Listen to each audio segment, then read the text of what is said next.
On vulgarise les termes psychiatriques, partie 3. Un ralentissement psychomoteur, c'est un ralentissement de la pensée et des gestes, donc un ralentissement qui est psychique et physique. La psychose, c'est quand tu as une perte de contact avec la réalité. Par exemple, tu vas être dans des délires, donc des croyances qui sont complètement fausses. Du coup, dans la psychose c'est dans le trouble schizophrène, dans le trouble bipolaire.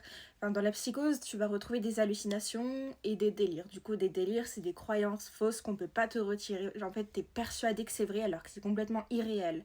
C'est complètement irréel, c'est n'importe quoi, mais t'es persuadé que c'est vrai. Par exemple, t'es persuadé être l'envoyé de Dieu. Un truc comme ça. T'es persuadé d'avoir des pouvoir magique, alors que pas du tout. Voilà, ça va être de la psychose. Et la névrose, névrose, par contre, il n'y a pas de perte de contact avec la réalité, mais il va y avoir un conflit interne, par exemple de l'anxiété, compulsion, obsession, phobie, des trucs comme ça. T'as un conflit interne, mais t'es encore connecté à la réalité, t'es pas dans un autre monde. Une compulsion, du coup, c'est un acte répété pour éviter une angoisse, une anxiété. Comme on le voit très bien dans le trouble obsessionnel compulsif, si vous connaissez le trouble. Des ruminations, c'est des pensées qui sont répétitives et envahissantes. Par exemple, un regret, une culpabilisation, tu vas faire que d'y penser, tu vas ruminer, ça ne va pas s'arrêter, tu vas en souffrir. Voilà, ça c'est une rumination.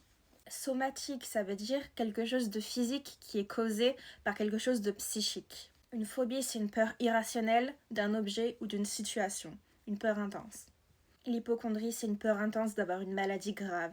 Par exemple, tu es persuadé d'avoir un cancer, alors que t'as juste de la fièvre. T'as juste une petite fièvre et tu te dis non c'est bon j'ai un cancer du cerveau, enfin vous avez compris. T'abuses un peu parce que t'as très peur d'avoir une maladie grave.